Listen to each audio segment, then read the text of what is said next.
దళితుడైన సింగయ్యని Jaganmohan Reddy convoy బుద్ధి అతని చావుకి కారణమైనటువంటి పరిస్థితి రాష్ట్రం మొత్తం చూసింది. జగన్మోహన్ రెడ్డి ఏమాత్రం మానవత్వాన్ని ప్రదర్శించకుండా బుద్ధి అయిపోయాడు. వాళ్ళకి సంబంధించినటువంటి కార్యకర్తలు కూడా మానవత్వాన్ని ప్రదర్శించకుండా లాగి ముళ్ళ పొదల్లో పడేసి వెళ్ళిపోయినటువంటి పరిస్థితి. వీళ్ళిద్దరూ మానవత్వాన్ని ప్రదర్శించకపోతే అక్కడ ఉన్నటువంటి పోలీసులు వాళ్ళ బాధ్యతగా అట్లాగే మానవత్వాన్ని ప్రదర్శిస్తూ సింగయ్యని కాపాడాలనే ప్రయత్నం చేశారు. అట్లాగే వైద్య సిబ్బంది వాళ్ళ యొక్క అంబులెన్స్ లో తీసుకొని వెళ్లి అతని ప్రాణాలను కాపాడాలని మానవత్వాన్ని ప్రదర్శించారు.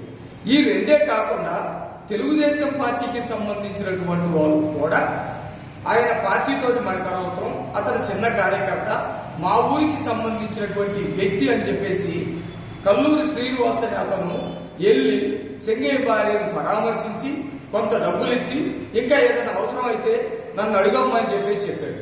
అట్లాగే లోకేష్ గారు కొంతమందిని పంపించి అమ్మా మీ భర్త ఇట్లా చనిపోయాడు, మీ పిల్లలకు గాని మీకు గాని ఏదైనా అవసరం ఉంటే మేము సహాయం చేస్తామని ఒక దళితుడైనటువంటి మైనర్ బాబు అనే తెలుగుదేశం పార్టీ జిల్లా అధ్యక్షుడు పంపించారు.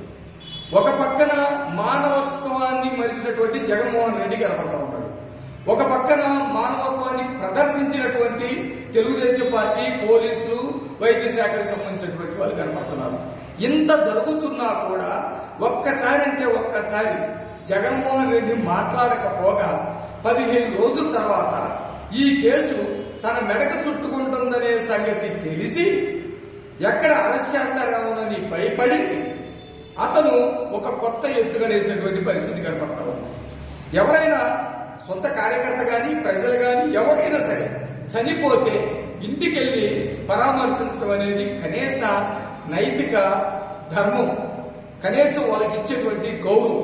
అలాంటిది ఇవ్వకపోగా ఆమె చేత సింగయ్య భార్య చేత 15 రోజుల తర్వాత చుట్టూ వైసీపీ వాళ్ళు చేరి ప్రాంప్టింగ్ ఇస్తూ ఎవరు లోకేష్ గారు బెదిరించారని చెప్పు, అంబులెన్స్ లో ఎవరో చంపేశారని చెప్పు, పోలీసులు చంపేశారని చెప్పి సిక్కిడిసి లజ్జరిసి ఒక దళిత మహిళ, చదువురాని మహిళతోటి ఈ విధంగా చెప్పించినటువంటి జగన్మోహన్ రెడ్డి సిగ్గుపడాలి.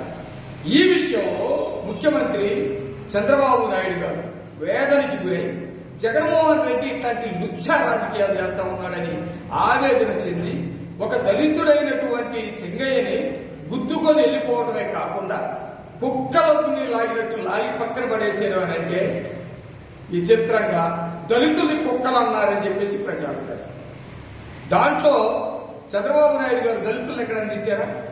ఆ రోజు కూడా దళితులందరూ పేదరికంలో ఉన్నారు, దళితుల్లో ఎవరైనా పుట్టాలని, పేదరికంలో పుట్టాలని ఎవరన్నా అనుకుంటారా అని అడిగితే దళితుల్లో ఎవరు పుట్టాలని ఆ రోజు ప్రచారం చేశారు. సొంత బాబాయిని నిర్దాక్షిణ్యంగా చంపి చంద్రబాబు నాయుడు గారే చెప్పారని ప్రచారం చేశారు. ఇలాంటి నీచుడితోటి రాజకీయాలు చేయాల్సినటువంటి పరిస్థితి ఆంధ్రప్రదేశ్ లో మాకు గాని, మా నాయకుడైనటువంటి చంద్రబాబు నాయుడు గారు గాని, మా నాయకుడైనటువంటి లోకేష్ గారు గాని రావడం అనేది చాలా బాధపడతా ఉన్నాం. అన్ని అబద్ధాలు. కేవలం ఇప్పుడు సింగయ్య భార్యతోటి ఈ విధంగా చెప్పించడం ద్వారా కోర్టులో ఈమెను ప్రవేశపెట్టి ఈ తప్పుడు కేసులాగా ప్రూవ్ చేసి కేసు నుంచి బయటపడాలని చెప్పేసి జగన్మోహన్ రెడ్డి ప్రయత్నిస్తా ఉన్నాడు. ఇంతకంటే దారుణం లేదు. తెలుగుదేశం పార్టీకి దళితులంటే ప్రేమ ఉంది, తెలుగుదేశం పార్టీ దళితులను ప్రేమిస్తుంది, తెలుగుదేశం పార్టీ దళితుల కోసం అనేకమైనటువంటి పథకాలు తీసుకొచ్చింది. దళితుల ఆరాధ్య దైవమైనటువంటి అంబేద్కర్ గారిని పూజించేటువంటి నాయకుడి దగ్గర దళితులు తెలుగుదేశం పార్టీలో పనిచేస్తా ఉన్నారు అన్నది మాటలు అన్నట్టుగా క్రియేట్ చేసి జగన్మోహన్ రెడ్డి లుచ్చ రాజకీయాలకి తెరదింపుతా ఉన్నారు. ఈ సందర్భంగా నేను ఒకటే చెప్తా ఉన్నా, రాష్ట్రంలో ఉన్నటువంటి దళితులందరూ అప్రమత్తంగా ఉండండి. మన యొక్క మానాలతోటి, మన యొక్క ప్రాణాలతోటి, మన యొక్క జీవితాలతోటి, మన యొక్క ఆత్మగౌరవంతో జగన్మోహన్ రెడ్డి రాజకీయాలు చేయాలని చూస్తూ ఉన్నాడు.